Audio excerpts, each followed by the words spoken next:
Hello and welcome to Studio 415. On today's show, you'll get to see inside of the haunted Bell Mansion. You'll hear how two students have created their own businesses.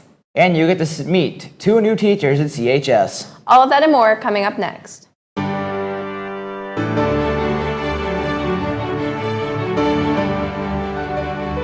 Look at a corner or something and just kind of feel like something was watching me, especially in the basement.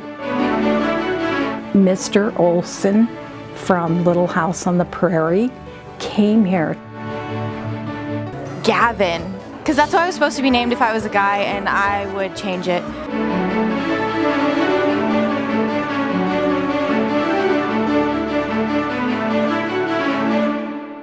Welcome to Studio 415. I'm Sasha Stonova. And I'm Ethan Hillegas. In the past, Halloween was a time to communicate with the dead. One Fort Wayne location allows you to make contact with them year-round. Studio 415 reporter Adriana Cardenas takes you to a local haunt with a deadly history. There are many haunted locations within Fort Wayne, but one of the most famous is the Bell Mansion. In 1893, construction on the Bell Mansion began. It was commissioned by Robert and Clara Bell. Robert Bell was a prominent lawyer and state senator for Indiana. Clara Bell was a co-founder of the Fort Wayne Museum of Art and formed early classes at the Fort Wayne Art School. They only had one child, Bessie Bell, who died at 11 months old. Robert Bell died in 1901. After his death, the home was sold to the Noble family. The family of three lived there for 22 years and sold the building for $55,000 to the Klein Funeral Home. It was a funeral home for over 93 years. The house being a funeral home for so long is why many believe it houses so many spirits today. It was bought in 2020 by Robert Sturm Jr. to preserve its history. Out of the ghosts that are said to make home in the mansion, one of the most prominent ones is Isabella, the spirit of a 24-year-old that died in a car accident. Paranormal investigator and employee of the Bell Mansion, Luke McCartney, tells of his personal experience with Isabella. The one night I was actually helping out a group, the lady goes, I saw a shadow go from left to right, and when I turned to the right, I saw her full body apparition. She was wearing blue jeans and a white t-shirt, and half of her face was torn off due to the fact she's stuck in her death state. Other prominent ghosts that reside in the Bell Mansion are the former residents, Robert and Clara Bell, a young boy named Scott, who is said to run around and play in the ballrooms of the mansion, and Homer Van Meter, who is the right-hand man to the gangster John Dillinger, inhabits the embalming room upstairs. The basement is also home to the ghost of a 4-year-old boy who has toys throughout the basement given to him by the employees. Another room that is supposed to have a lot of activity is the servants' room upstairs. Mac, a visitor of the mansion, says why they enjoy the mansion. It's a maze, and it seems like every single room has its own story to it. If you ever come to it, do go through the ghost tours, because they will explain a lot about the Bell Mansion and all of its history. The mansion is open to visitors, ghost investigators, and gives full tours of the mansion. Paranormal investigator and employee of the Bell Mansion, Luke McCartney, explains how to contact the mansion. No, just check out our Facebook at the Bell Mansion LLC and our website, the Bell Mansion. If you guys have any questions, please give us a message or a call. The Bell Mansion has multiple events coming up, including a celebrity ghost hunt with ghost hunters Jason Hawes, doing an investigation at the Bell Mansion with only 60 tickets being sold. If you or anyone you know is interested in the paranormal, come to the Bell Mansion. They have guided tours every Saturday and open investigations every Wednesday. For Studio 415, I'm Adriano Cardenas. High school is a time where many experience their first job, and choosing where to work can be one of the hardest choices. However, some students at Carroll have taken earning money into their own hands. Studio 415 reporter Macy Fall has taken a deeper look into this. In 2020, when businesses were shut down and people were stuck in their homes, the world of small business was booming across the world. Websites such as Instagram, Etsy, Redbubble, and more all had a major increase of people starting their own businesses and selling their own variety of products. Carroll senior Jill Yoder started selling her own products during quarantine as well. During COVID, I was just playing around on my iPad and I saw a YouTube video about a sticker business, and so right then I just created an Instagram account and started making stickers, and it just took off from there. Yoder sold high-quality vinyl stickers to people in and outside the school. She sold her products on Etsy, Instagram, and even her own website. Yoder would design the stickers on her iPad and then make it into a sticker. She also designed custom requests from people. I made the custom stickers by people would send in photos, and then I would take it to the iPad, I would draw it out, and then I would turn that into a sticker based on the photo.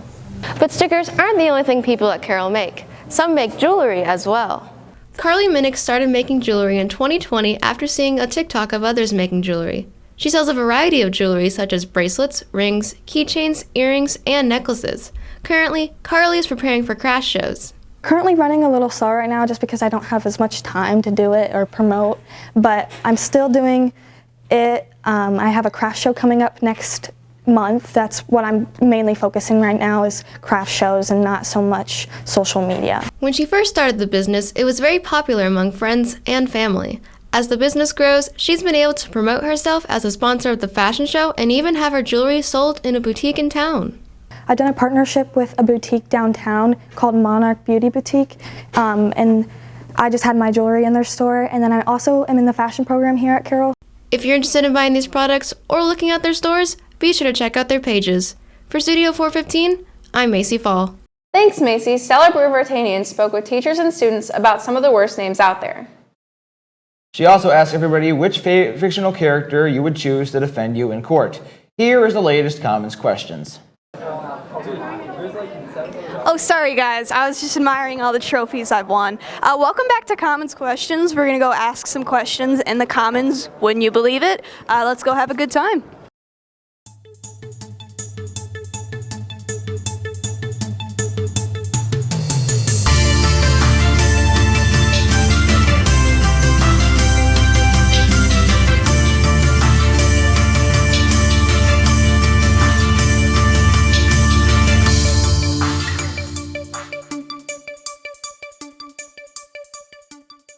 Mr. Wood, what is your favorite war? War of the Roses. It smells delicious. You heard it here first, folks. Mr. Wood really likes war.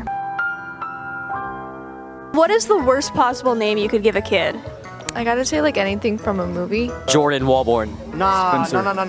Pizza Hut. Requise. Gavin. Because that's what I was supposed to be named if I was a guy, and I would change it. Shots fired against anyone named Gavin in this school. Stella, do not put this in. I'm putting this in. What's the question? What's your social security number? 298-7430. All right, I'm gonna go sign up for Club Penguin. Excuse me, guys. Lasagna. Garfield would disagree, but to each his own. What's your senior quote gonna be? I don't know, but my sister just set off my car alarm, so I got pulled out of 0 hour. Do you want to give her a shout out right now? Naya Skaggs, nice job locking yourself in my car and setting off the alarm. This has been probably the roughest 4 years of my life. Live, laugh, love. I do that all the time, all 4 of those. I always like the Ferris Bueller. Life moves too fast. If you don't stop and take a look, I like that one. I'm not gay, but Ryan Reynolds. You've been accused of fraud. What fictional character are you going to hire to be your defense attorney? Megamind. I mean, he's been in jail long enough, so. So he knows the ropes. Mm-hmm. What about you? Who you hiring? What do you know? All right, well, she's going to prison. She can't even hire an attorney. Superman. How come? He's a man of steel. He's the strongest man alive. And I think that also means like intelligence-wise. Also, he can just beat up my opponents. Ryan Reynolds.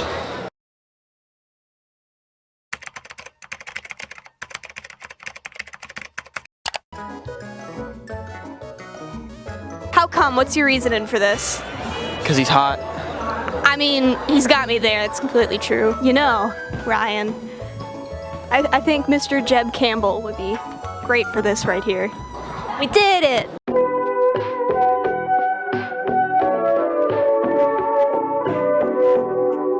Thanks, Stella. Many people go to Grabill, Indiana to buy Amish goods, but may not know the history behind it. In my story, I had the chance to visit different stores and find out how this small town has developed over the years.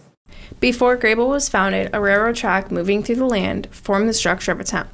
2 families shared this land, the Sauter family and the Grebel family. The Grebel family name would go on to represent the name for this new town. Built in the late 1800s, the general store, H. Sauter & Sons, is among one of the most popular stores in Grebel. From home decorations to vintage candy, this store has something to offer for people of every age. So this takes you back, and I like to call this the adult candy store because a lot of adults like to reminisce about what kind of candy they had when they were younger.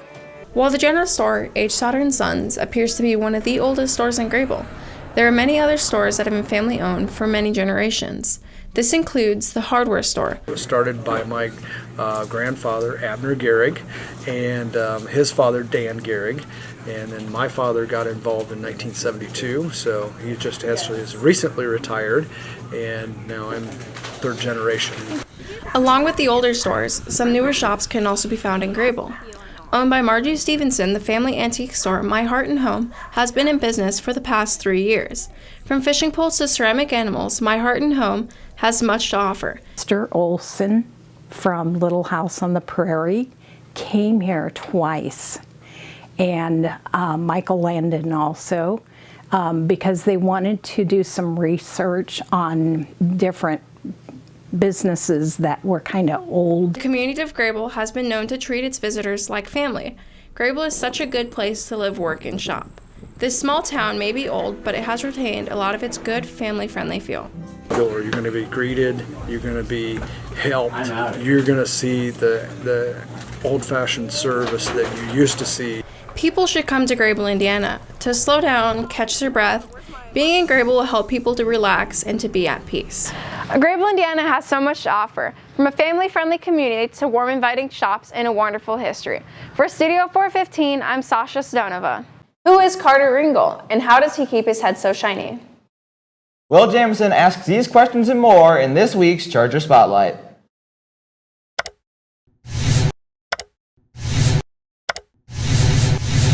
Welcome back to the Charger Spotlight, and on today's episode, we're interviewing your dual credit history teacher, Mr. Ringle, to ask him some questions about his personal life. So where did you grow up, Mr. Ringle? I grew up in Roanoke, Indiana, just outside of Fort Wayne. Okay. What type of movie is your favorite type of movie? Ooh, I like all types of movies, but genre-wise, just recently because we're in October, I've been watching a lot of horror movies. What's your biggest pet peeve? My biggest pet peeve? Students. All right. You want to say anything to the students in that camera? Hi, guys. I dislike you equally. Did Disney ruin Star Wars? I would say no. It was ruined before Disney got a hold of it. Do the Ringle like a Pringle? I have no idea what you mean. Do I like Pringles personally? Yes. Yeah, I guess so. Is it true that the British historically have bad teeth? I would say yes. Yes? Mm-hmm. Okay. Why do you like movies so much? Oh, I just love them. I worked at a movie theater for a very long time, 12 years in fact, probably too long. I just think that it's a combination of all the great art forms. Okay, so who would you marry historically? Oh, you're ridiculous. I'm so sorry. That's okay. So is JFK actually living in Cuba? JFK? Yeah. No, he's dead. Is it true that you have many arcade machines in your home? I wouldn't say many. I have 2 arcade machines, and each of those arcade machines have several games on them, which I enjoy playing. Approximately how long are your legs? My legs? Yeah. I don't know. Well, I'm probably around 5'10". Okay. Cut me in half? Yeah. 2.5, 3 feet? Okay. I had no idea. Yeah. Yeah. Would you come to a barbecue? Are you inviting me to a barbecue? No, thank you. Oh, okay. Mm-hmm. Describe yourself in 3 words. No more, no less, please. Bald. Okay.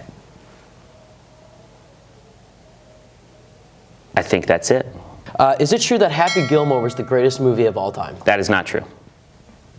What's one student that you would like to box one-on-one? Ham. His name is Ham. Okay. Mm-hmm. Is that Graham? Yeah, you guys know who I'm talking about. Yeah, I do. Mm-hmm. All right. If a Smurf were to choke, what color would it turn? I don't know. Pink, probably. Okay. Pink. Mm-hmm. Okay. Okay. How do you feel about Ye West? I would say I have, for the most part, throughout his career, an indifferent feeling toward him. But over the last several years, I would say I have antipathy toward him. Yeah, I would say that overall he's not someone that I like. If a girl says, I can't talk right now, what does that mean? They don't like you. I'm sorry. Do you get that a lot? No. Oh, okay, good. I can tell. Yeah, thank you. Should we invite our special guest today? Let's do it. William Bridgewater, please come in here, please. Welcome, Will. Good morning, gentlemen. Morning. You want to shake his hand too? Yes, of course. You know, I used to want to be a historian, but I didn't really see a future in it. Well done. So, why should people care about you? They shouldn't. What would peanut butter be called if it wasn't called peanut butter? peanut spread. What's the most reliable news source? The most reliable news source? Do I have to pick just one? Sure. I don't know, that's tricky. I feel like I'm gonna get into trouble here. So do you use shampoo or body wash for your head? I don't even use a shaving cream. Just put that body wash up there, get it polished up. Yeah. Is it true that Abraham Lincoln? Yeah. I think that's all. Thank you for joining us, Oh, Mr. thank Ringle. you. I appreciate it. All right. You heard it here first. Mr. Ringle uses body wash for his head, and he's a huge movie fan. For Studio 415, I'm William Jameson. There's been a great need to replace the many missing teachers this year. One new hire is someone both eager to learn and teach at CHS. Studio 415 reporter Ella Hall joins us in the studio with our first of 2 new hires. Carroll goes through many staff changes each year in every department. There are too many to tell you about, so here's one of the newest faces in the English department. Many new faces have entered Carroll. English 10 and American Literature teacher Valerie Harold is one of these faces. She has been in education for 12 years, but has only recently come back to teaching high school. She taught English 10 at Cherubusco High School, transitioned to working with other English teachers, then was a virtual teacher for middle school last year, and is now back at a high school setting here at CHS. Harold believes the school would be scary, but is adjusting over time. The size of the school was an initial anxiety because I wondered, what am I getting myself back into, coming not only back to high school students, but then with such a large school. And it was just so refreshing to see the quality of good people that are here. While it was scary at first, she enjoys the environment of the school and enjoys how much school spirit CHS has. Harold teaches both English 10 and American Literature. English 10 is something she is very familiar with and she prefers to teach. But she still enjoys American Literature, although she believes it is very fast-paced. Harold says the kids are what she truly enjoys, as they make her classroom come to life. Just as she enjoys the students, they enjoy her too. Junior Brian Anderson says that her teaching style is great because of the options she gives. And a lot of English teachers I've had, I don't think they teach English well, They'll kind of be up at the board and they'll be writing stuff and just kind of sitting there and talking to the class, like writing something and then turn around and talking. And, that is a way to teach, but I don't think it's a good way to teach. The classes that Harold teaches are a graduation requirement. English 10 is a melting pot of things such as drama and novels. American Literature, on the other hand, is much more fast-paced and described as a survey course. This means that they pull pieces about within America throughout time, and students look into more about how the time affects the writing. As she is new to teaching American Literature, she is learning how to teach the class along with the students learning the content. Ultimately, Harold is very grateful to be at Carroll High School. I'm really grateful to this opportunity to be at Carroll High School, and I hope that it is the start of a long career here. I hope to retire from Carroll High School. If you pass by room 245, feel free to say hi. With Studio 415, I'm Ella Hall. There's also a new face in the World Languages Department. Studio 450 reporter Olivia Reed joins us in the studio to introduce you to another teacher who recently joined CHS. After a year of being a student teacher, Janae Peterson has started her first year of teaching here at Carroll High School. In my story, you will hear about what her students think of her and where she wants to end up. Spanish teacher Janae Peterson began her full-time teaching career after spending a year student teaching at another school. She is a teacher who expects students to put in the effort to learn. This isn't the only thing about her. If her students do their work, she would love to make the class fun for them. Junior Jeremiah Mangi believes that the class works because it isn't all just paperwork. Most of the time we learn through games. We learn through game kits, Kahoots and such. It's more active learning than just, sitting back and writing a packet. Before coming to Carroll High School, she worked as a student teacher at St. Aloysius Catholic Middle School. She had wished since the beginning to teach at a high school level, and she would eventually come to Carroll High School to student teach here for a semester before securing her degree in education, and in the process, a teaching position as well. Pederson says the journey to teaching Spanish all began when she was a child. I was adopted, but granted, I don't remember any Chinese. But I lived in the Dominican Republic for about 5 years, and that's where I learned Spanish, and I fell in love with the language. Most of Pederson's students believe that she is more of a laid-back teacher than a strict teacher. Pederson will also be making sure to be on the same page as her students and to understand what they may not get. Although she will be strict if needed. Sophomore Keegan Turner believes that Pederson taught him quite a lot so far. Just mostly, I learned a lot more Spanish this year than I did last year. I just feel like Spanish 2, being as difficult as it is, I feel like I'm absorbing a lot of that information a lot better because the class is so fun. Pederson is hoping to teach until retirement, whether she stays at this school or goes to another. For Studio 415, I'm Olivia Reed. That's all we have for today. Thanks for watching. If there's a story you would like us to cover, please let us know. For all of us here at Studio 415, have a great week, Carroll.